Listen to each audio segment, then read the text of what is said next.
감사드립니다. 오늘 이 자리는 이 오페라는 새롭게 선보이는 오페라 세계의 오일기에 대한 사랑을 소개하고 제작에 함께한 분들과 이야기를 나누는 자리입니다. 먼저 오늘 자리에 함께해 주신 주요 참석자 여러분 간단히 소개해드리겠습니다. 이모페라가 최상호 단장님 드리겠습니다. 네, 안녕하십니까. 최상호 단장입니다. 그리고 옆 자리 지휘자 펠릭스 크리거 선생님. 안녕하세요. 네, 연주 선생님 로렌도 피오니 선생님 소개하시겠습니다. 오늘 전체 통역을 맡아주실 황하연 선생님도 소개해드리겠습니다. 저는 먼저 국립오페라단 최상호 단장님의 인사 말씀을 먼저 드리겠습니다. 네. 이제 본격적으로 이제 무더위가 시작할 시기가 됐습니다. 또 무엇보다도 우리 대한민국의 앞길에 운명의 시간을 곧 맞이하게 돼서 여러 가지로 어려운 가운데 있는데 그런 와중에도 저희들은 우리에게 맡겨진 소명 그리고 또 책임감을 다하기 위해서 한국 국내 초연 작품을 선택했습니다. 이 작품은 여러분 잘 아시는 것처럼 그냥 진지하고 어둡고 무거운 내용을 떠나서 웃음으로써, 그러니까 해악으로서 우리 그동안의 모든 걸 좀 오페라를 즐기는 분들에게 즐거움을 좀 전해드리고자 이 작품을 선택했습니다.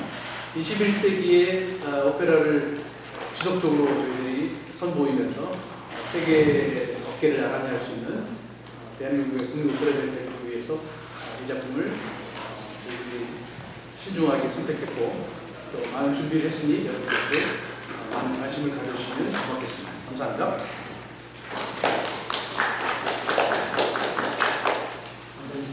짧은 줄거리에 대해서 제가 이어서 이런 짧은 줄거리를 소개해 드리겠습니다. 이건 우리 기자님 다 잘 아시는 내용이라서 간단하게만 말씀을 올리도록 하겠습니다. 세계 오렌지에 대한 사람은 동명의 희곡을 원작으로 한 러시아 작곡가 프로코피예프가 작곡한 오페라입니다. 우울증으로 숨을 잃어버린 왕자가 마리광대와 못된 마법사의 신랑이를 보고 웃게 되고 이게 화가 난 마법사가 세계의 오렌지와 사랑에 빠질 것이다 라는 저주를 퍼붓게 되면서 이야기가 본격적으로 시작됩니다. 동화적이면서 풍자와 유머가 가득한 작품입니다. 국내 초연작으로 조금 낯설 수 있는 작품이지만 이 작품을 보신다면 금방 매력에 빠져드실 것입니다. 프로코피예프의 오페라는 세계 오렌지 이외에도 세계적으로 유명한 톨스토이 작품의 전쟁과 평화도 있고 여러 작품이 있지만 조금은 가볍고 웃음이 가득한 해학적인 작품을 저희가 선택한다는 것을 다시 한번 말씀드리고 이어서 펠릭스 크리거 지휘자 선생님에 대한 소감과 앞으로 방향 설명들을 들어보도록 하겠습니다. 감사합니다.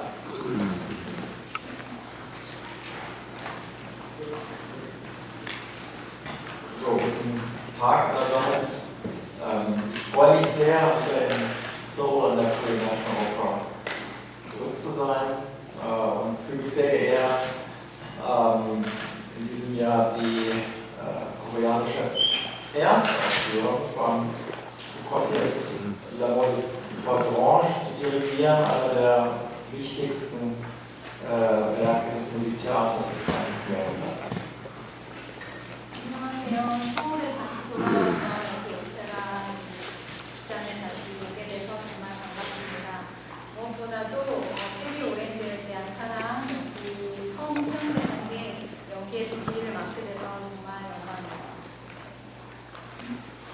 Die Musik dieser Oper ist wirklich spektakulär. Es bedient verschiedene Ebenen, die zur Zeit der Entstehung auch absolut neu waren.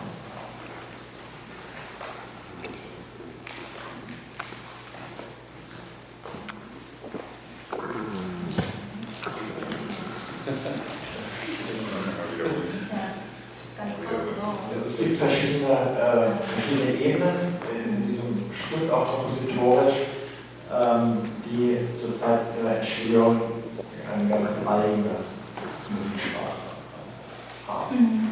음악의 그 언어에 있어서 이 극은 오페라 음악은 굉장히 여러 가지의 그 단계를 여러 가지 단계를 포함하고 있습니다. Die Musik ist geprägt von verschiedenen Linien, die für Prokofjew ganz zentral waren in seinem Schaffen. 프로코피에프의 창조적인 세계에서 여러 가지 다양한 음악적인 세계를 같이 다양하게 포함하고 있고요. Und die in diesem Stück alle vorkommen.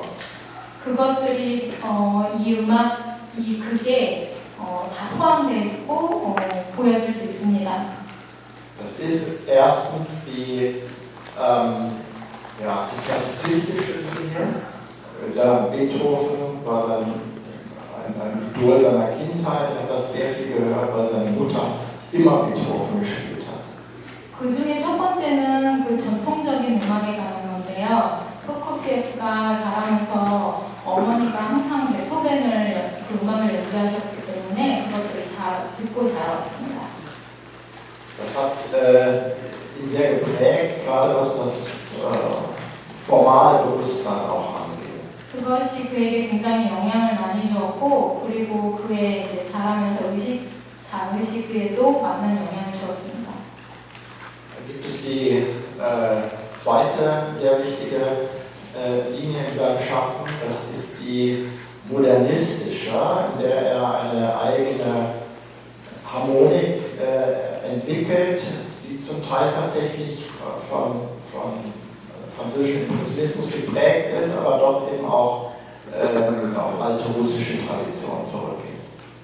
그 중에 또 두 번째는 어떤 모더니스트적인 것이 이제 그의 음악적인 세계에서 중요한 부분을 차지하는데요. 그것은 이제 프랑스에서의 표현주의와 관련이 있지만 또 러시아의 전통적인 세계관과도 관련이 있습니다.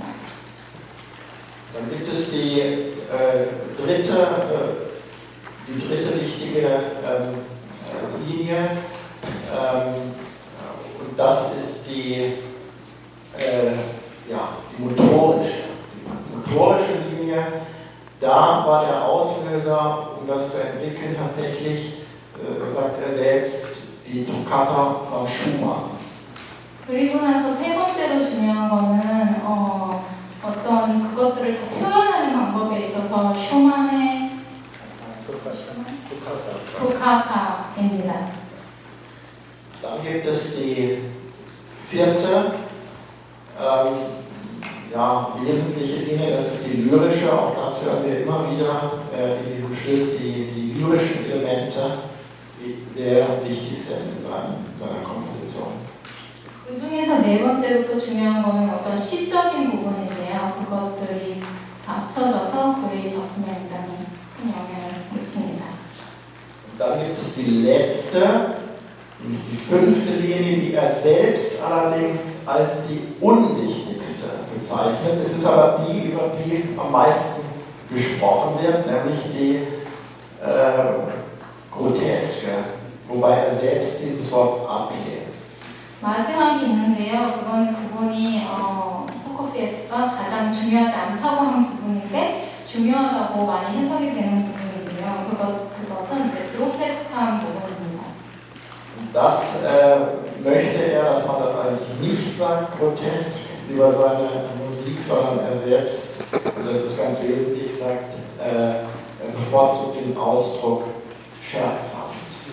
그 그로테스크라는 표현을 프로코피에프 자신은 별로 좋아하지 않았는데요. 그것을 이제 그의 말로 표현한다면 어떤 재미있는 이라고 할 수, 풍자적인이라고 할 수 있습니다.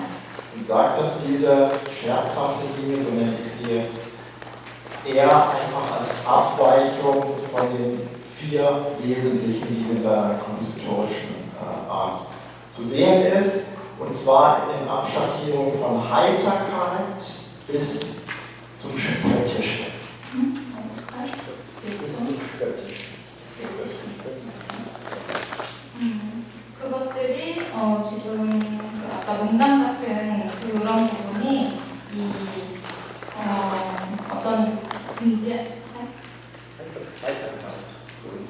어떤 게 흥분되고 어떤 기쁜 거에서 그렇지 않은 반대편에 있는 것까지를 하나로 이길 수 있는 요소라고 합니다.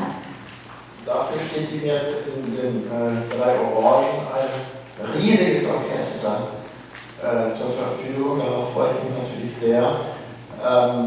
Es ist ein sehr großes Orchester mit dreifacher Besetzung in den Holzbläsern, große Streicher, große Blechbläserbesetzung mit 6 Hörnern, was es auch nicht so oft gibt.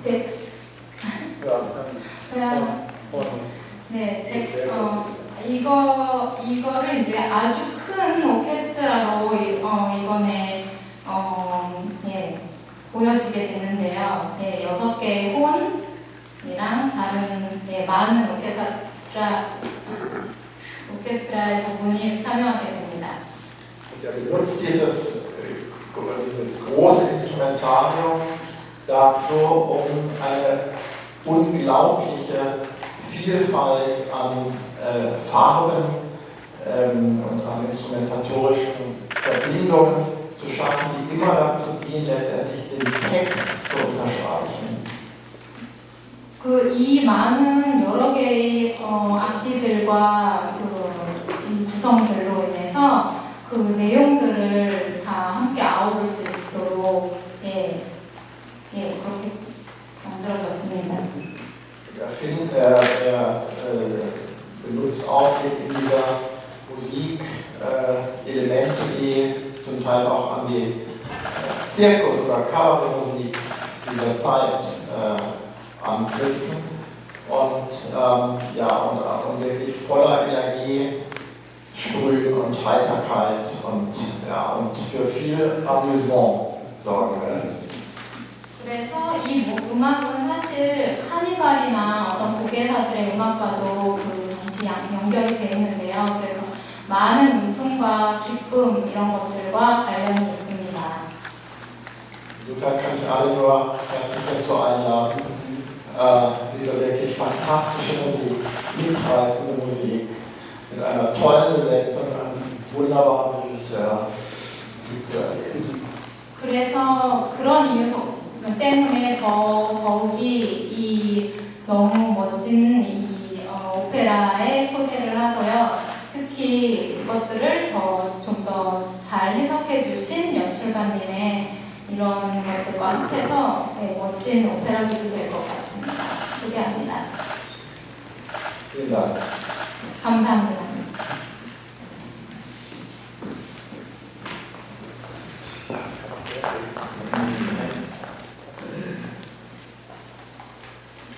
자, 그러면 다음은 우리 노래선 선생님 연출 의도와 그리고 앞으로의 펼쳐지는 내용들에 대해서 자세히 한번 들어보도록 하겠습니다. 네, 감사합니다.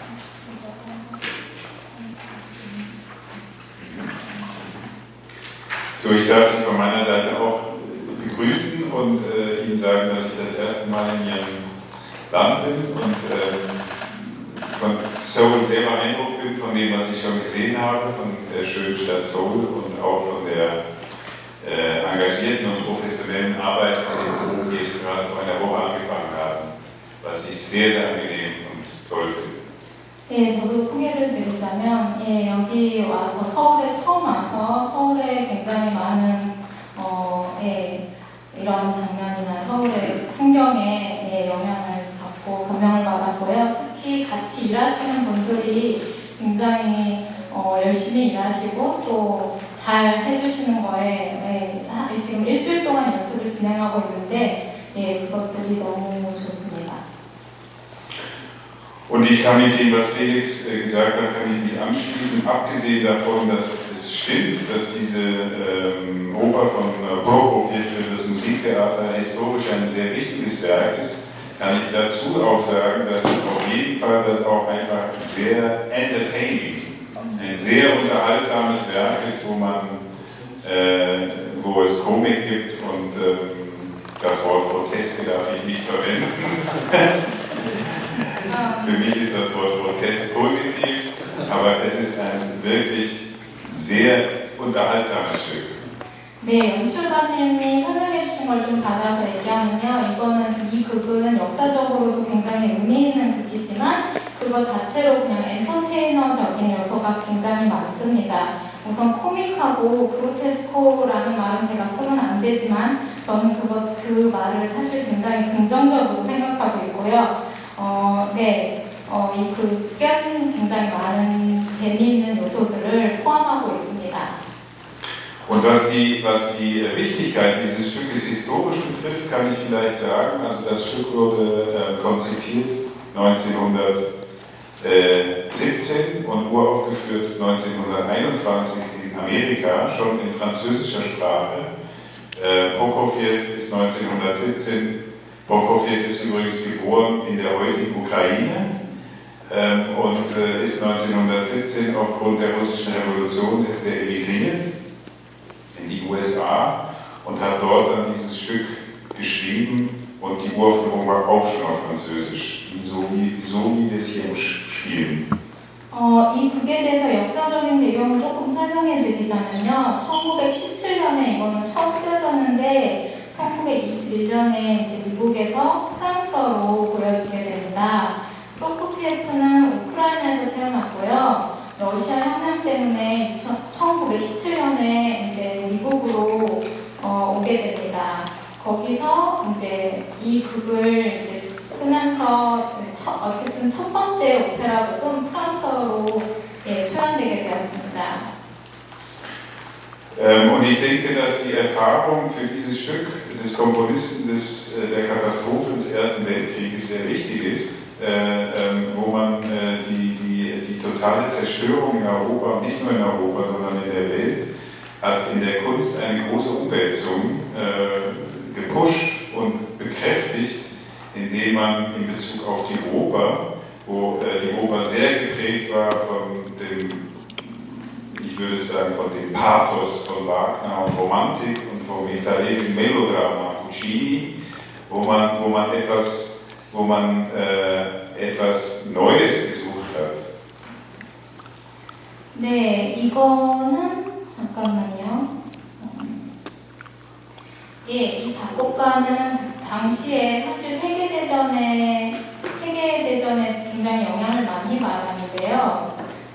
유럽뿐이 아니라 세계 전체가 이제 파괴된 그런 상태에서 예술은 어느 길로 가야 될지 이제 어떤 그런 세계대전의 영향을 받아서 그런 길을 모색하고 있었고, 오페라는 특히 그 전에 이제 바그너나 멜로드라마, 푸치니 이런 곳에서 좀 더 다른 길을 가야 하는 그런 길목에 있었습니다. Und diese Suche nach einer neuen Ästhetik, die äußert sich in dem Stück so, dass, was auch andere Künstler dieser Zeit gemacht haben, dass sie eigentlich geschaut haben, was es alles so gibt, und die haben wie collagenhaft verschiedene Entwicklungen, sowohl der Musik, wie es Felix schon beschrieben hat, als auch von Theaterästhetik zusammengeformt und eine neue Erfindung daraus gemacht. 그래서 이 시기에는 특히 예술가들이 어떤 오페라의 그 방면에서도 그렇고 새로운 미학을 찾고 있었는데요. 그 당시에 다른 예술가들과 마찬가지로 대표적인 그 방법이 여러 가지 존재하고 있는 사조들이나 그런 것들을 다 합쳐서 콜라주해서 새로운 방향을 찾는 방법이었습니다. Und die Bezug auf die verschiedenen Theaterformen hat Prokofjew in diesem Fall auch hingeführt zu einer ganz alten Theaterform, von der dieses Stück sehr geprägt ist, und zwar ist das aus dem 17., 16., 15. Jahrhundert aus Commedia dell'arte, was ein italienisches Volkstheater, was ursprünglich aus Venedig kommt, wo geprägt ist von einer fast improvisativen Komik. Das hat ihn sehr inspiriert, und die Vorlage des Textes ist von Carlo Rozzi, der ein sehr berühmter Textautor war, von Commedia dell'arte. Der italienische, wie heißt der? Carlo Rozzi. Carlo Rozzi. Ja. 그래서 그 당시에 이제 여러 가지 연극의 그런 유형들을 그것들을 이제 합쳐서 새로운 방법을 찾는데 그 중에서 이제 영향을 이탈리아의 어떤 코믹, 그 굉장히 즉흥적으로 하는 코믹 그런 것들랑 카블로 보치의 극들입니다. Und diese Sprache von Carlo Buzzi ist ganz toll, insofern, dass sie absurd, fast ähnlich ist wie auch eine andere Theaterform, die in dieser Zeit entstanden ist, das absurde Theater. Das absurde Theater sind eigentlich Texte, wo Leute sprechen, wo man denkt, das ist absoluter Nonsens. Es gibt überhaupt keinen Sinn, was sie sagen. 카블로 보치 언어는 어떤 면에서 이제 굉장히 대단한데요. 그거를 이제 설명하자면 말이 안 되는 상황인데요. 어떤 사람들이 이제 거기서 대사를 읽는데 결국은 아무 거기에 의미가 없고 말이 안 되는 상황 그런 것들을 카블로 보치 언어로 특색을 잡을 수 있습니다. Und ich sehe dieses absurde Theater, also wenn man Texte spricht, wo man denkt, was bedeutet das? Das heißt, ich sehe eine Verbindung auch zu einer Entwicklung, die in dieser Zeit sehr stark war, die Entwicklung, wo man die Psychoanalyse entdeckt hat. Also von Sigmund Freud, wo es in das Unterbewusstsein, wo es unerklärliche Vorgänge gibt, wo es keine Erklärung gibt dafür, wieso etwas passiert. Und man ist eigentlich, der Ausspruch, die Welt ist absurd, die Welt hat keine Erklärung. Ist ein wichtiger Punkt auch für diese Textart. 그 카블로 보치의 그 텍스트를 다루는 이런 이제 말이 안 되는 텍스트를 다루는 거는 사실 그 당시에 이제 세계적인 상황과 연관이 많이 있고요. 지금도 프로이트가 어떤 그런 이제 인간의 무의식을 설명했던 것처럼 그 당시에 어떤 새로운 세계에 대한 어떤 확실한 대답이 없고 어떤 확실한 설명이 없는 상태에서 그런 것들을 잘 표현하는 언어였습니다. Und das letzte Element, was in dem Stück auch sehr wichtig ist und was das Stück auch sehr unterhaltsam macht, ist, dass es wird im Stück thematisiert, das Theaterspielen als solches. Es wird gesprochen darüber, wie man Theater überhaupt spielt. Und das werden Sie, wenn Sie sich die Aufführung sehen, insofern kennenlernen, dass es im Chor, der auch eine wichtige Rolle spielt in dem Stück, gibt es nicht nur zu Beginn, sondern verteilt auf das ganze Stück Gruppen von Leuten aus dem Chor, die während des Stücks und während die Handlung voranschreitet, darüber diskutieren, was das überhaupt für ein Theater ist und ob sie dieses Theater sehen wollen oder ob sie etwas anderes sehen wollen. Also sie nehmen eigentlich die Rolle des Rezipienten ein. 네, 그래서 이런 의미를 여기서 이 극에서 영향을 받아서 이 오페라 극에는 여러 개의 연극 그룹이 등장하는데요. 우리가 이 극을 보고 싶어 하는지, 다른 종류의 극을 보고 싶진 않은지, 이 극은 이런 방향으로 흘러가야 하는지들을 극 중에서 극 속의 극에서 이제 서로 대화하고 의논합니다. 네. Es kann also passieren, dass wenn Sie im Zuschauerraum sitzen, dass auf einmal das Stück geht los und auf einmal stehen irgendwie Leute auf und die mischen sich ein und sagen, das ist nicht gut, wir wollen was anderes sehen.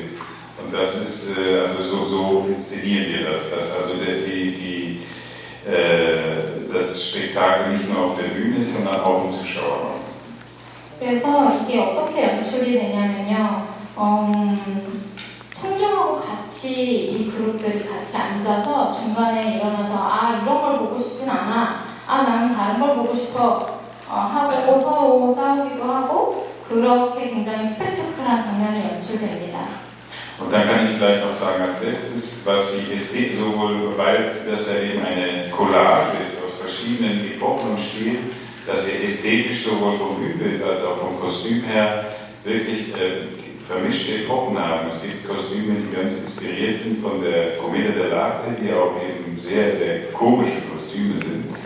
Und dann gibt es auch Elemente, die Fantastik, wie Science Fiction, und dann gibt es auch Leute, die ausschauen wie wir heute sind, die alle aufeinandertreffen in diesem Stück.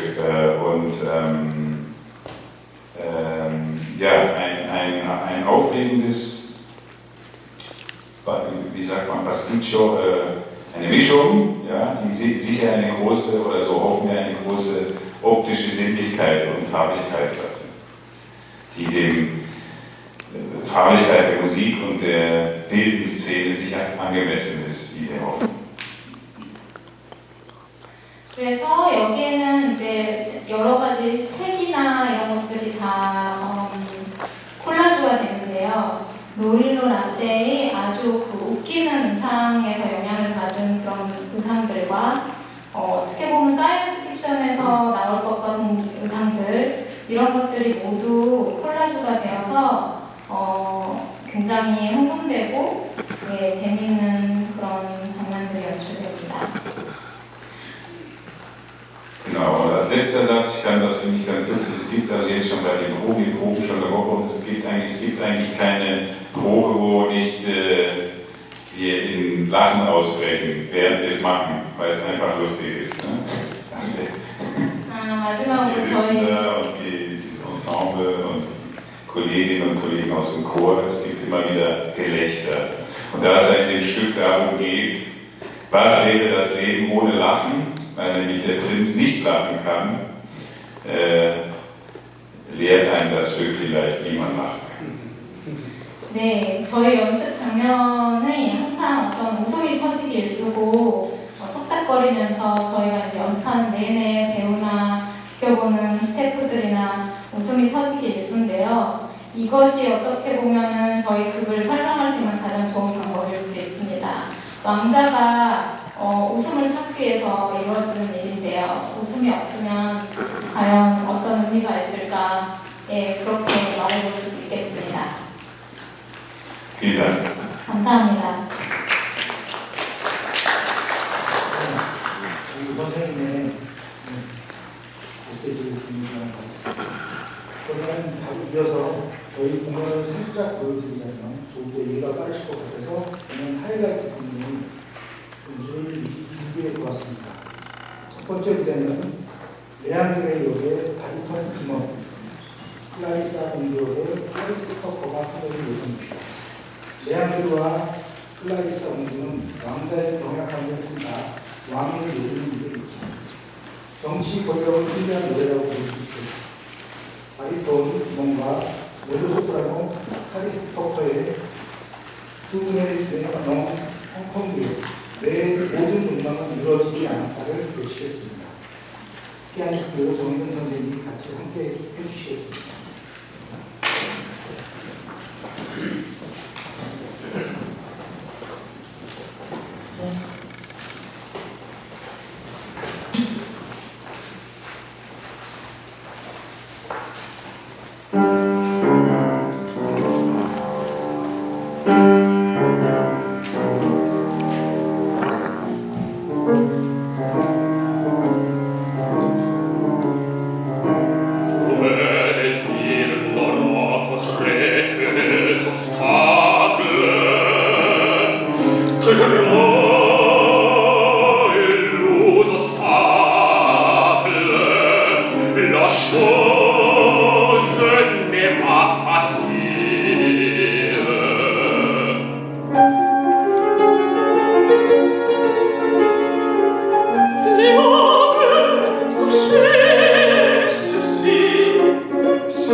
son qui fait rire. Pourquoi vient-il? Le roi l'a fait venir pour faire rire le prince. Dites-moi, au-delà de trop de fêtes, et ce polichinelle fa pirouetter même sur la tête, pourvu que le prince rigole.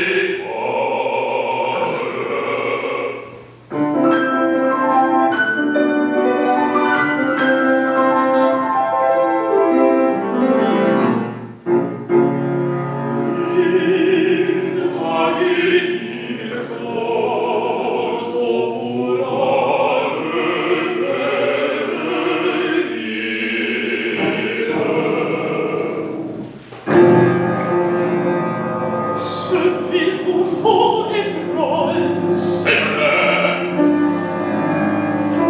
Vous êtes original et l'autre, votre l'auteur devient exaspérante, comme les ombrages de l'opinion. Oh, la mort!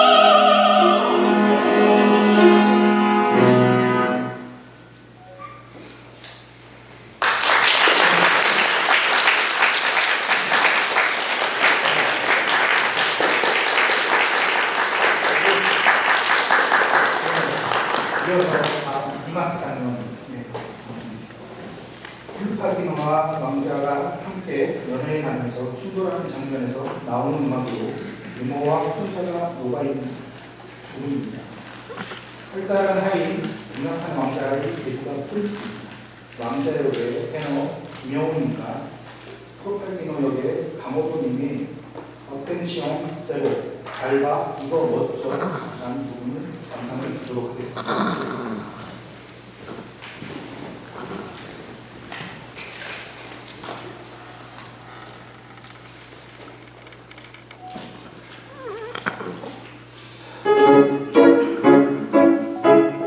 Attention, c'est bon. On commence à l'entrée vite. Mon jeunesse de moi de cette médecine. Comme c'est un job là-bas, mettez ce grand manteau, mettez le sable sur la cheville. Donne-moi ces gouttes. Ce n'est pas la peine qu'elles écoutent. Voilà où partit les gouttes.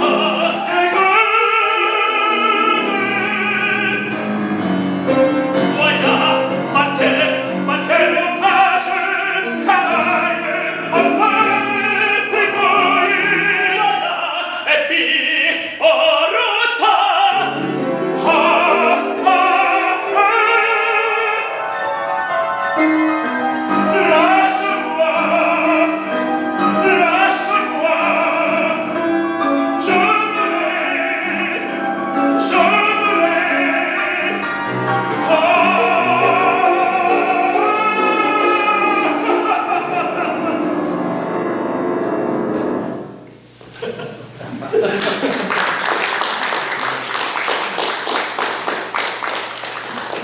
계속 이어서 마지막 3막입니다. 왕자가 세 번째 오래 도시가에서 리네트 공주를 만나 사랑을 따르는 장면을 보시겠습니다. 리네트 공주 역의 소프라노 김수정님과 테너 김영훈님이 다시 선보였습니다. 프랑세스 공주님입니다.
이제 기자님들 너무 길지 않게 끝까지 질의응답을 시간을 갖겠습니다.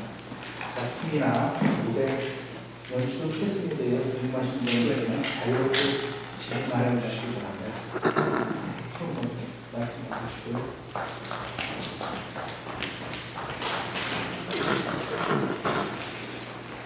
네, 이제 몹시 흥분되는 시간인데, 왜냐하면 우크라이나 작가의 작품을 독일인이 지휘하고 프랑스인이 연출하고 한국인이 노래하는 이런 그 글로벌한 코드가 있나라는 생각이 들어서 K-클래식의 위상이라는 측면에서 그렇고 우리 국립오페라단의 수준이 이제는 해석하거나 또는 재현하지 못하는 데가 없구나라는 생각이 굉장히 섭섭한 마음입니다. 프릭스 크리거는 돈칼로 2018년도에 대구에서 본 적이 있어서 굉장히 익숙하게 이번 무대를 기대하고 있고, 짧게나마 질문을 드리는 것은 로렌조 피오리에게 질문을 드리겠습니다. 아까 그 통역을 하시는 분이 코미디아 델라르테라는 단어를 전공하시지 않은 것 같은데, 그런 것들을 유쾌하게 해석해내지 못하는 것에 대해서 보도자료에 보면 기계, 극장 기계라고 하는 말이 등장합니다. 에피클레마라고 그렇게 표현했을 것 같은데요. 여기에서 지금 유쾌하게 보여주려고 하는 것이 과연 무엇인지, 북파에서 또는 코미디아 델라르테에서 종종 보면 우리 연출가가 해냈던 프랑스의 작품들 가운데 좀 비극적인 작품, 특히 모차르트의 작품 이런 것들도 유쾌하게 코미디로 해석해낸 것들이 있어서 이번 작품의 핵심적인 이 연출의 핵심을 어디에다 두고 우리에게 보여주고 하는지 굉장히 궁금합니다. 이상입니다.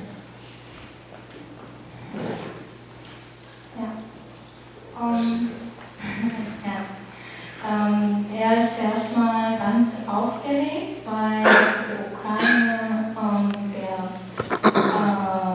Komponist und deutscher und französischer Regisseur und Dirigent alle zusammen und auch noch koreanische Schauspieler, Sänger, die alle zusammen so ein Stück zusammen schaffen, ist sehr aufregend und das zeigt vielleicht für uns diese K-Klassik, so koreanische Klassik, das auch vielleicht so weit ist, diese das koreanische auch Operngruppe, auch nicht alle unterschiedliche weltliche Opernszene auch darstellen können und sie bereit sind. Und dafür, ja, er erwartet ganz große Erwartungen. Und ich habe eine Frage zu Lorenzo. Und zwar, der Regisseur hat ja auch also der tragische Oper auch schon mal sehr aufregender und auch sehr fröhliche Szene verwandelt in seiner vergangenen Arbeit. Und die Hauptfrage ist, was ist genau eigentlich Ihr Hauptpunkt, was Sie so lustig oder schön darstellen wollen und auch sehr fröhlich darstellen wollen. Und es gibt ja auch, was ich kurz verpasst habe, ist diese Ecke clear, das heißt eigentlich Theatermaschine und das ist, dadurch wird vielleicht die Szene oder diese Opern insgesamt so fröhlich dargestellt. Und was ist Ihre Hauptabsicht? Welches wollen Sie so fröhlich darstellen?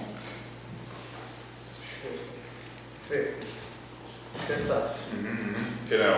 Ich glaube, die Frage nach dem Theatermechanismus, wenn ich das richtig verstanden habe, dass es ein Stück ist, übers Theatermachen selber, birgt in sich eine große Komik, weil es häufig Szenen gibt, die gar nicht naturalistisch sind, sondern es wird etwas behauptet und man sieht sofort dahinter das Gemachte davon, wie es eigentlich gemacht ist. Das gibt sehr Situationen, die einfach slapstickhaft sind.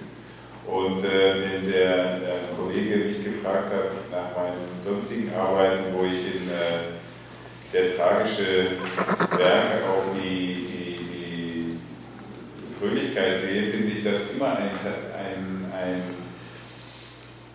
Wesen von großen Kunstwerken, dass sie immer ambivalent sind. Es gibt nie etwas, was nur komisch ist. Und ich finde auch in diesem Stück gibt es Sachen, die sehr berührend und auch traurig sind. Es ist nicht nur ein Gelächter, sondern es gibt nur das Gelächter, weil es auch das Traurige gibt. Und das ist etwas, was die Commedia dell'arte sehr häufig auch ausdrückt, weil die Commedia dell'arte gibt es viele Szenen, die auf eine Art auch extrem brutal sind, seelisch, psychisch, in dem Stück auch. Und ja, die Ambivalenz von, also unter Traurigkeit kann man lachen und unter Lachen kann man auch weinen. Also diese Ambivalenz, das ist etwas, was mir sehr gefällt. Und dann darf ich noch vielleicht als letztes dazu eine kleine Korrektur machen, dass ich zwar Französisch spreche, aber aus der Schweiz komme. Ein kleines Land, aber es ist auch dort. Ungefähr so groß wie Südkorea.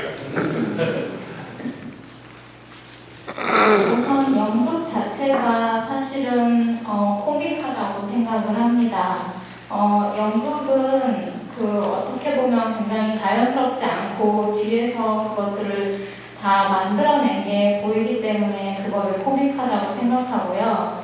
그래서 이제 저는 어떤 그런 상황을 비극을 유쾌하게 만드는 것에 관심이 있습니다. 어떻게 보면 예술이라는 게 그렇게 역설적인 것을 다루는 게 아닌가 싶습니다. 그래서 코미테 라떼에서도 보면 어떤 잔인한 장면이 나오는데요. 이 극에서도 유쾌하거나 재밌는 장면, 기쁜 장면 말고도 사실은 비극적이고 슬픈 장면들이 많이 나옵니다. 그래서 사실 슬플 때 웃을 수 있고 웃을 때 이제 또 슬픔을 생각할 수 있는 이런 역설적인 것이 제 핵심적인 연출의 중요한 부분이라고 할 수 있겠습니다. 그리고 저는 사실 프랑스어를 하지만 스위스에서 스위스 사람입니다.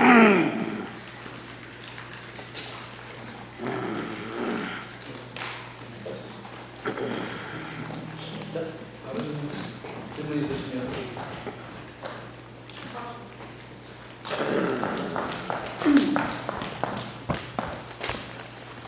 저는 처음에 이 작품을 한다고 해서 사실 약간 러시아어로 줄 알았어요.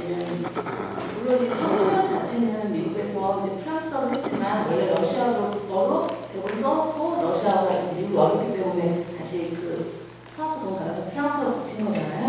그래서 다시 러시아에 좀 러시아어로 했고 오랫동안 러시아어로 사실 많이 공연이 되고 프랑스어로 하지만 근데 이제 우리나라에서 이 작품을 프랑스어로 이렇게 굳이 두 작품 중에서 하는 건 아무래도 한국 성악가들이나 이제 러시아어로 하기가 조금 부담감이 컸기 때문에 그럴 수도 있습니다. 네. 그게 좀 잘 몰라서 그런데 이 프랑스어 대본과 러시아어 대본 그 차이가 없나요? 그러니까 예를 들면 대본상이 뭐 달라지거나 그런 거는 하나도 있나요? 다소 조금은 있는데 그렇게 큰 차이를 줄 수 있을 만큼은 아니고 사실은 러시아로 하는 것보다 독일어로 공연되는 것이 훨씬 더 많잖아요. 미국에서 영어도 해요, 사실.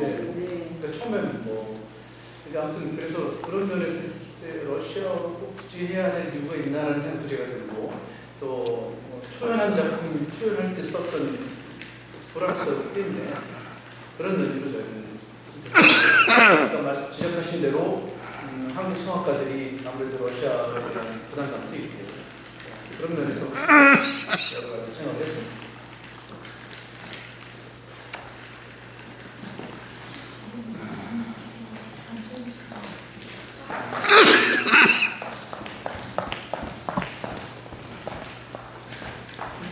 세 분께 먼저 최단장님께는 아까 신중하게 이 작품을 편성하셨다고 했는데 이렇게 즐길 수 있는 재미있는 작품이 굉장히 많은데 그 중에 이 세계 오렌지에 대한 사람을 꼭 선정하신 그런 이유가 있다면 알고 싶고, 그다음에 이제 김영호 패너나 신현식 패너나 또 이렇게 예수 패너분도 그렇고 이렇게 이런 분들을 캐스팅하신 배경을 좀 알고 싶습니다. 그리고 펠릭스 피거 지휘자님께는 지난번에 하늘 밤의 꿈 때로 굉장히 철저하게 연습시키고 거의 스파르타식으로 시켜서 굉장히 완성도는 그 음악을 넣으셨다고 제가 들었는데 국립 오페라단에서 연습 이렇게 시키시고 지휘하시면서 여기 한국 성악가들이나 또 이 국립 오페라단 단원들이 갖고 있는 어떤 개성이나 장점이 있다면 알려주시면 좋겠고, 연출자 선생님께는 이게 이제 왕자와 공주가 나오는데 특정한 시대적 배경을 특정하고 계신지 알고 싶습니다.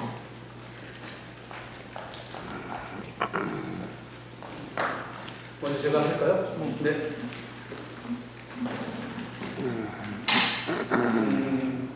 처음 인사 말씀드리면서 도연 설명으로 왜 이 작품을 선택하게 됐느냐고 잠깐 말씀드렸는데요.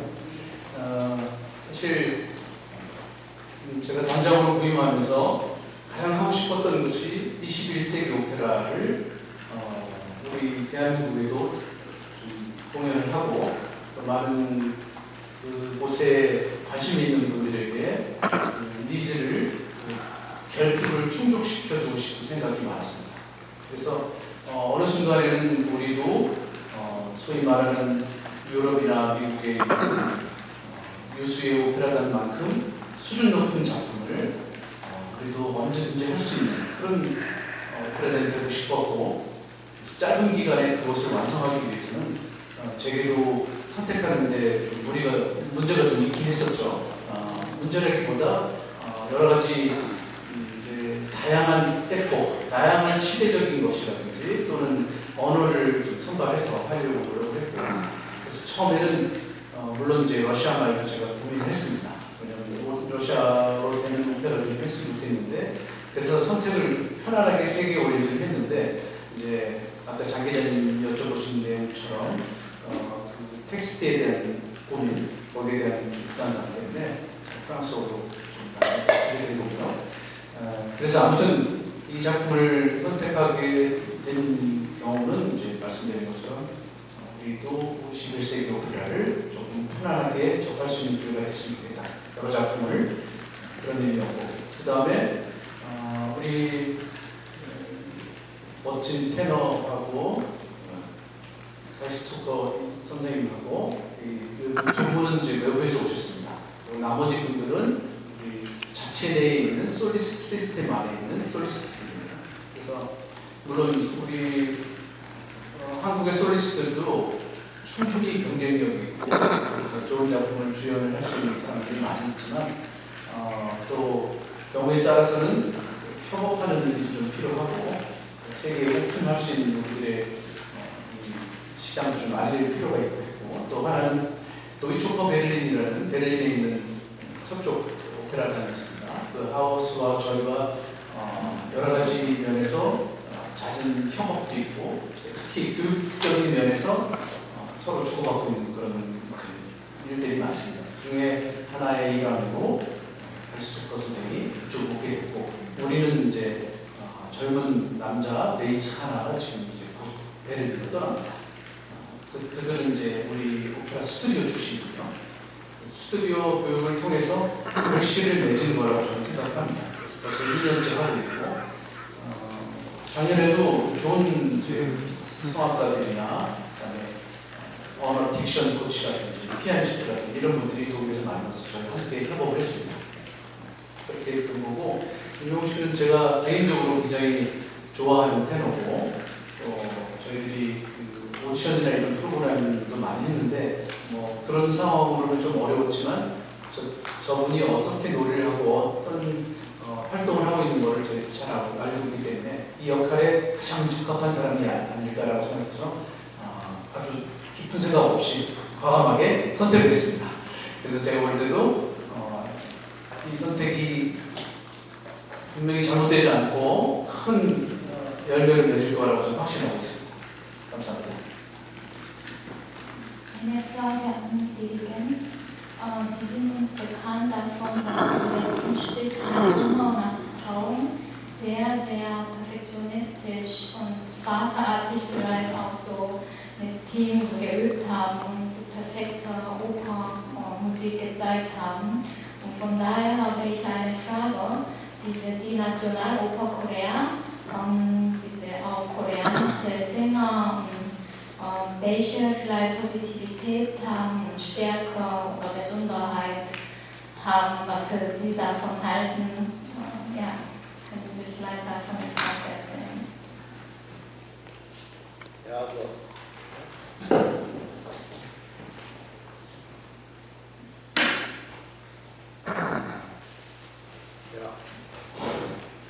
Also ich bin sehr, sehr beeindruckt, immer wenn ich nach Korea komme, von der unglaublichen Professionalität und Zuverlässigkeit, mit der hier gearbeitet wird. Und das ist wirklich eine sehr große Freude, hier zu sein. Es sind durchweg großartige Sänger hier auch nochmal, wirklich bravo.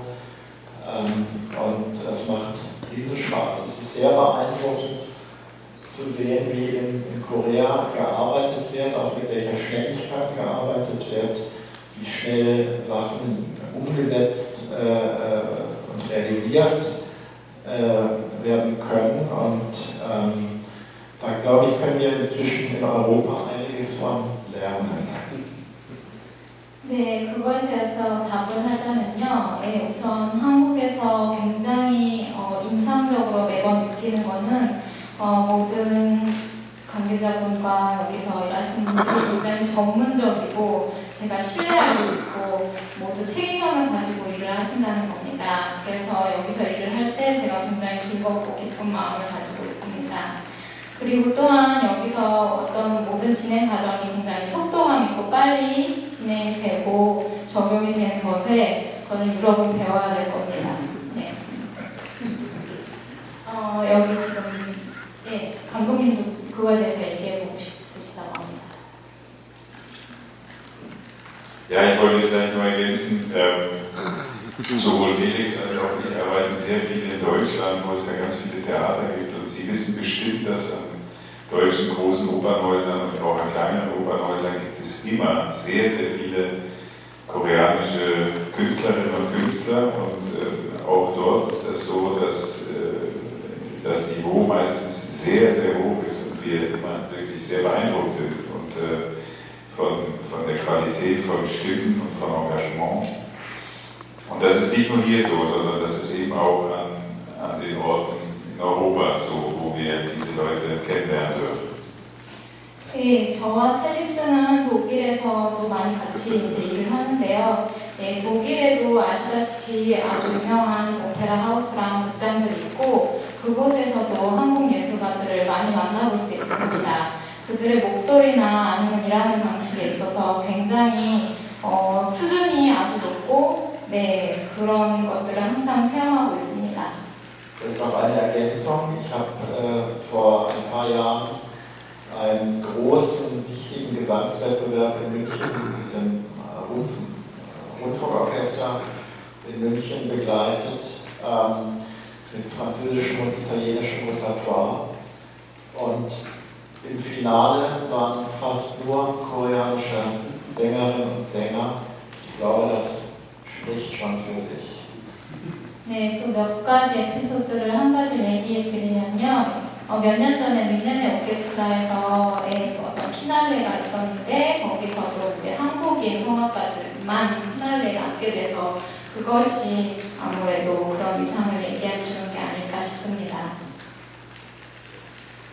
Eine Frage an dich, Lorenzo. Diesen Operngeschichte, da kommt Prinz und Prinzessin. Und ob da in dieser Geschichte besondere geschichtliche Hintergrund oder Epoche Bestimmte Hintergrund, Mikrofon. Ja, ob du daran gedacht hast. Ich habe schon daran gedacht, und dass es wahrscheinlich auf zwei Ebenen gibt, des geschichtlichen Hintergrund. Erstmal sind diese Figuren, also Prinz, König, Pantalone, Truffaldino, der Prinz, der sich gleich aussucht, die verschiedene Prinzessinnen, wo er dann sich eine aussucht, die schönste. Das sind so Typen aus der Commedia dell'arte, der Böse, der Lustige, das ist auf der einen Seite. Und auf der anderen Seite ist es ganz bestimmt so, dass, und daran habe ich auch gedacht, dass der 1970 und Anfang der 20er Jahre, als Prokofjew sich dem Stoff gewidmet hat, weil es ja an einem Könighof spielt, die Hohlheit und die Flachheit von politischer Macht ein Thema ist, wo er auf eine Art indirekt, da bin ich überzeugt, die politische Situation nicht nur in seinem eigenen Heimatland, sondern überhaupt, was sich in den 20er Jahren so entwickelt hat, zum Thema hatte. Und ja, eben politische Macht kritisieren wollte. Und Prokofjew hat auch später deswegen, nicht nur er, andere russische Komponisten auch, wie Schostakowitsch und so, haben dann auch unter dem Stalinismus Riesenprobleme gehabt. Deswegen. 예, 먼저 두 가지 측면에서 그런 역사적 배경을 생각하고 있었는데요. 우선은 그냥 전통적인 그 왕자, 트루팔티노, 판탈론, 공주 이렇게 나와서 그냥 저희가 아는 그런 전통적인 그런 악마랑 어떤 긍정적인 피규어가 나오는 그런 층위에서 생각했고요. 두 번째에서는 1917년에 프로코피에프가 이 극을 다시 쓰게 됐는데요. 여기서 그는 어떤 왕이 그렇게 존엄한 그런 왕좌에 있는 그런 상황이랑 그리고 정치적으로 굉장히 어떻게 보면 질이 낮은 그런 정치적인 상황 그런 것들을 두 가지가 겹치는 상황에서 정치랑 이제 정치의 힘을 어떻게 풍자하고 비판하는 그런 입장을 얘기했습니다. 그래서 그런 것들을 보여주려고 했고 그런 것들은 20세기의 세계의 정치적인 상황과 많이 밀접하게 관련이 있습니다. 쇼스타코비치 또 러시아에서 그런 정치적 상황을 겪고 이제 스탈린과 관련된 여러 가지 정치적으로 어려움을 겪었습니다. Aber eine Sache fällt mir dazu noch ein, weil wir das jetzt gerade geprobt haben vorhin mit Leuten. Also es gibt bei der großen Party der Truffaldino, den wir vorhin auch gehört haben, organisiert dafür, dass am Königshof, da gibt es so einzelne Nummern, wo gemacht werden, damit der Prinz möglichst lacht darüber, also Belustigung. Und eine der Nummern, die er dort initiiert, anfängt, ist, dass Leute, die unglaublich Hunger haben, in den Ort geworfen werden und die fressen oder die essen alles auf, weil sie so Hunger haben und die Leute lachen sie aus. Und wenn man sich vorstellt, dass das Stück geschrieben wurde in einer Zeit, wo Millionen von Menschen auf der Welt wegen des Krieges und wegen anderen Punkten verhungert sind, bleibt einem da das Lachen selber im Hals stecken, wenn man sich das anschaut. Und in diesem Fall ist es auch so, dass dort auch der Prinz nicht darüber lacht. Und da hat man dann auf einmal, ist das sehr ambivalent, weil man ihn dann vielleicht auch verstehen kann, wieso er über gewisse Sachen nicht lacht. 네, 방금 특히 연습을 그 부분을 했기 때문에 이 부분이 생각이 났는데요. 트루팔티노와 같이 이제 왕의 어떤 이제 호프 정원에서 큰 파티를 여는 장면입니다. 왕자를 웃기기 위해서 처음에 나오는 장면들은 식탁에 음식이 가득하고 배고픈 사람들이 등장해서 너무너무 배고파서 그것들을 마구잡이로 흐트러뜨리며 먹고 그런 장면인데요. 사실 이 장면은 이제 왕자를 웃기기 위한 것이고 이제 웃는 사람도 보이고 하는데 사실 이 장면은 그 당시에 시대적 배경을 생각하면 전쟁이나 다른 이유로 배고픈 사람들이 많이 있은 거를 기억할 수 있습니다. 그래서 그런 시대적 배경을 생각하면 사실 이 장면에서 웃음은 목에 걸리고 웃지 못하는 상황이 되는데요. 역설적으로 이 왕자도 이 장면에서 극에서 웃지 못합니다. 웃지 않습니다. 그래서 이런 역설적인 장면들이 존재합니다.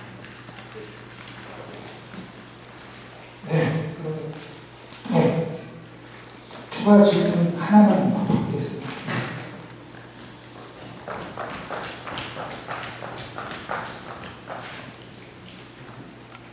두 가지 드리겠습니다. 우선 관장님, 새 관장님 추가하는 얘기인데요. 이 오페라가 지금 초연 작품인데 보도자료의 내용이 되게 좀 자세한 설명이 없는 것 같아요. 불어로 한다는 내용도 없고, 그리고 초연이 언제되고, 뭐 군대 어떻게 흐름이 진행되고 있는지 내용도 없고, 보도자료가 좀 부족한 것 같은 느낌인데요. 관장님께는 이 오페라가 지금 잘 드물게 공연되지 않는, 쉽게 공연되지 않는 작품인데 그걸 작성을 하셨고, 근데 이 작품이 잘 공연이 쉽게 되지 않는 이유는 무엇이고, 또 지금 초연으로 이런 오페라를 하면서 관객들한테는 어떤 방식으로 좀 안내를 하고 설명을 하실 건지 그 부분에 대한 얘기 궁금하고요.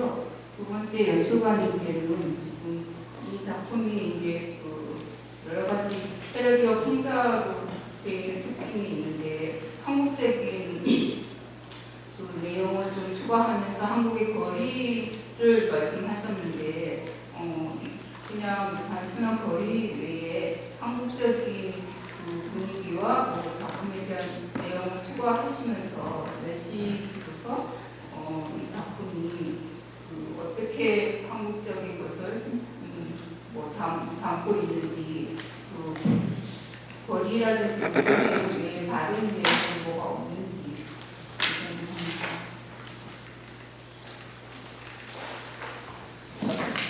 질문 주셔서 감사합니다.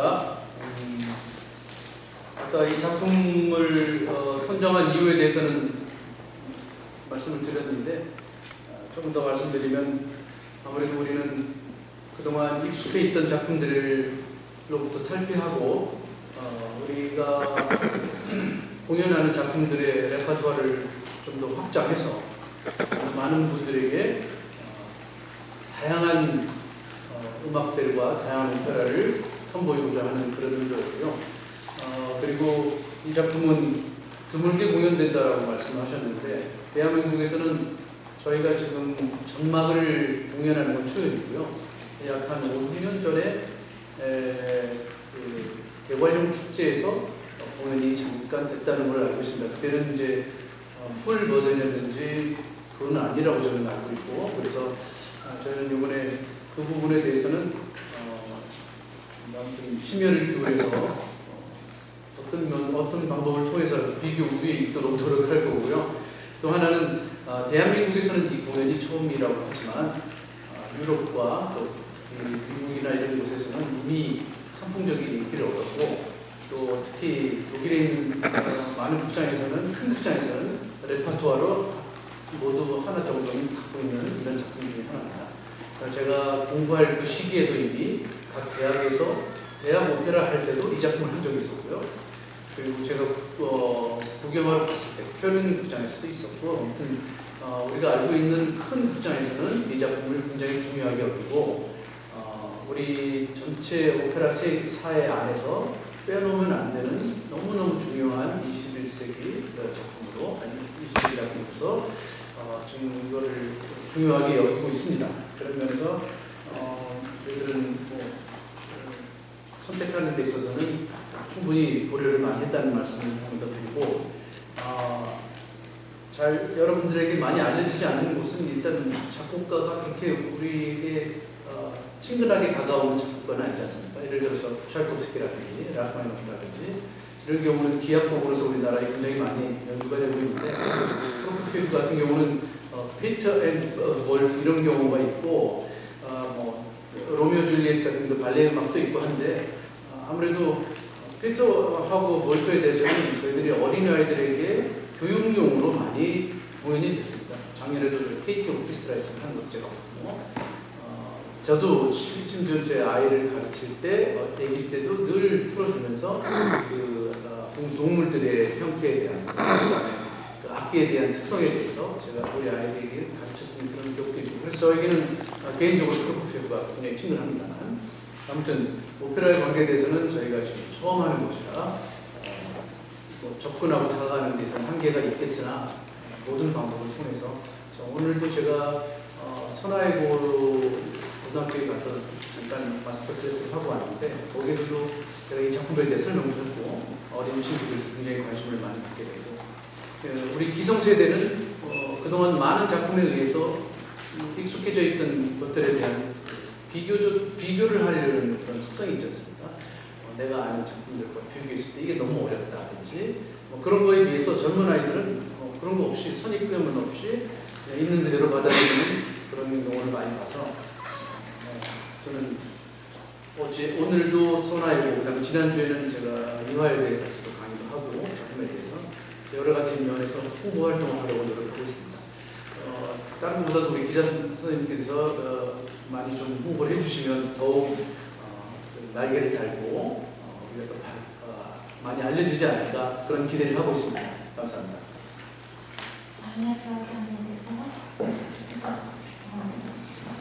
Ich finde, dieses Stück ist sehr satirisch und komödiantisch. Und da kommt eine so Szene, die so koreanische Situation darstellt, so Straße von koreanischer Straßenszene. Und vielleicht das bringt dann auch die Stimmung von mir ein bisschen. Haben Sie ein Message, andere Message oder haben Sie also außer diese koreanische Straßenszene auch etwas noch etwas besonders Koreanisches darstellen wollen? Oder?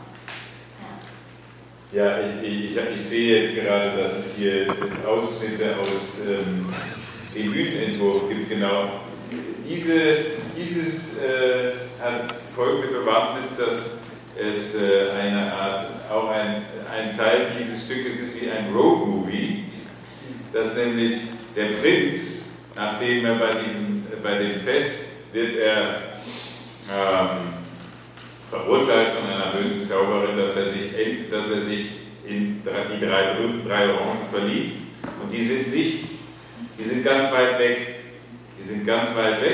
und er muss dorthin fahren. Und deswegen, also als absurdes und auch unterhaltsames Element kommt, und zwar in einer fiktiven Ort Creonta, wo man annehmen kann, dass das irgendwo bei Venedig ist, das gibt es aber gar nicht wirklich, und dass er dorthin fahren muss und deswegen kommt aus dem Nichts, kurz vor der Pause, kommt ein Reisebus auf die Bühne oder ein kleiner Jeep, der Creonta-Tours draufsteht, wo man hinfahren kann und dann steigt er dort ein und dann geht es auf große Weltreise und am Anfang des dritten Aktes sieht man so, das ist noch in Planung, sieht man, wie der Bus fährt, nämlich von Seoul weg, in der Nacht fährt er und der Prinz schläft hinten und vorne sitzt der Reiseleiter Raffaello und fährt mit dem Auto und man verlässt quasi, man macht wie eine Weltreise von hier nach die Nähe von Venedig, wo es diese Orangen gibt und das Besondere, also eben deswegen auch, wie Sie gesagt haben, parodistisch und lustig, also das Besondere in Creonta ist, dass alles riesengroß ist. Da sind die Orangen nicht so groß, sondern sind so groß, 2 Meter groß und alles ist groß. Die Treppenstufen sind so hoch, dass man auch deswegen die Orangen, er möchte sie nämlich klauen, aber er ist auf einmal wie ein Zwerg und er kann sie zusammen mit Ufalino gar nicht über diese Treppe hochbringen, weil das einfach alles viel zu groß ist. Also eben von einem fiktiven Seoul in ein fiktives Märchenland ist die Reise. 네, 이 장면이 지금 무대 배경은 로드무비를 사실 가리키는 거고요. 그런 것들을 표현한 거고요. 이 장면 좀 설명을 앞뒤로 하려고 하면은 이제 왕자가 사악한 마법사 때문에 오렌지의 사랑에 빠지게 됩니다. 그래서 이제 왕자는 오렌지를 찾으러 가야 되는데요. 오렌지를 찾으러 어떻게 보면 이제 비현실적인 베네치아를 가게 됩니다. 그래서 아무것도 없는 데서 사실 갑자기 무대에 이제 차가 나오게 되고요. 그 차를 타고 처음 이제 선박 장면에서 왕자는 이 버스를 타고 세계 여행을 가게 됩니다. 그래서 오렌지가 있는 베네치아를 향하게 되는데요. 이 크레온타라는 곳에 오렌지가 있는데 이 크레온타에는 뭐든지 사이즈가 큽니다. 오렌지도 크고 계단도 크고 손도 크고 그래서 그곳에서 이렇게 비현실적인 곳에서 이제 오렌지를 훔쳐야 되는 장면이 등장합니다. 그래서 어떻게 보면 이렇게 한국의 거리는 어떤 비현실적이고 동화적인 그런 세계를 여기서 보여주고 있습니다. Und aber alle diese Sachen, die ich Ihnen jetzt sage, ist so, deswegen schaue ich auch auf das Bild, ist das so, dass das bisher, wir haben ja gerade erst angefangen zu probieren, das ist vor allen Dingen noch in unserer Fantasie und das ist auch technisch sehr aufwendig, so zum Beispiel, dass das Auto kommt und so, und die Zeit, in der wir dann in dem sehr schönen Opernhaus hier sind, ist sehr dicht gedrängt und das ist eine sehr intensive Arbeit und wir hoffen, dass wir in dieser Zeit das auch alles umsetzen können. Und ich weiß aber schon, dass der Bühnenbildner Paul Zoller, der aus Österreich kommt, dass er in den nächsten Tagen schon ein paar selber Nachtvideos in Seoul dreht, wo er durch die Stadt läuft und so etwas. Das ist, glaube ich, gar nicht so, dieses Bild, sondern das ist irgendein fiktives, er hat schon mal die Kamera ausgepackt, um das herzustellen. 네, 그래서 지금 이제 연습 중인데 굉장히 이렇게 판타지적이고 테크닉이나 기술적으로 굉장히 고도의 이제 노력을 요구하는 것들을 많이 인텐시브하게 지금 준비하고 있습니다. 그래서 파울 졸러 오스트리아에서 오신 무대 배경을 맡으신 분은 지금 서울에서 이 장면을 위해서 비디오를 찍으시려고 카메라를 들고 다니고 계시고요. 이 장면은 아마 서울이 아닐 것 같습니다. 아닌 걸로 알고 있습니다. 네, 그럼 마지막 질문. 지금 참고 자료를 보니까 좀 이렇게 무대가 덮는 장면이 많아. 혹시 LED가 좀 많이 대형 LED가 많이 사용되고 있는지 저런 화면 연출도 다 LED에 Wenn Sie sich dann das hier sehr viele Szenen, dass diese Vorhang zu ist und diese viele LED Monitor oder sowas benutzt werden.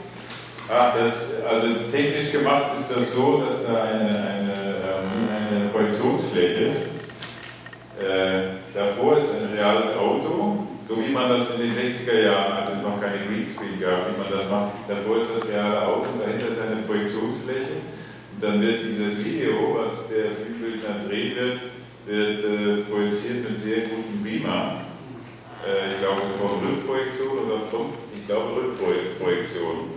Und was wir uns vorstellen ist, dass eben, da sich das Auto kannst du auf die Bühne fahren, aber das Auto kann ja nicht gerade fahren, weil es sonst in den Orchestergraben fahren würde, dass sich die Landschaft hinten bewegt, während das Auto ausschaut. Wie man das früher gemacht hat bei Hitchcock-Filmen oder so. 히치콕 영화의 그런 걸 생각하시면 될 것 같은데요. 예전에 하던 방식대로 저희가 합니다. 테크닉적으로 이거는 뭐 LED 그런 화면이 아니고 영상을 프로젝터로 뒤에서 쏘는 거고요. 차가 있고 그 뒤에서 이제 프로젝터로 굉장히 좋은 질로 뒤에서 이 장면을 보이게 됩니다. 그래서 차는 이제 앞으로 계속 가면 오케스트라 히트에 빠지기 때문에 차는 이제 옆으로 움직이고 아마 이 프로젝터 영상이 아마 조금 그 뒤에서 보여질 것 같습니다. 네, 참고로 세트하고 영상이 같이 나온다고 보시면 되고요. 네. 지금 시간이 공간의 사용 시간이 거의 이것으로 목사님 마치도록 하겠습니다. 더 추가적인 질문 있으시면 그냥 눌러주시면 드리도록 하겠습니다. 장시간 고생하셨습니다. 감사합니다. 수고하셨습니다. 26일부터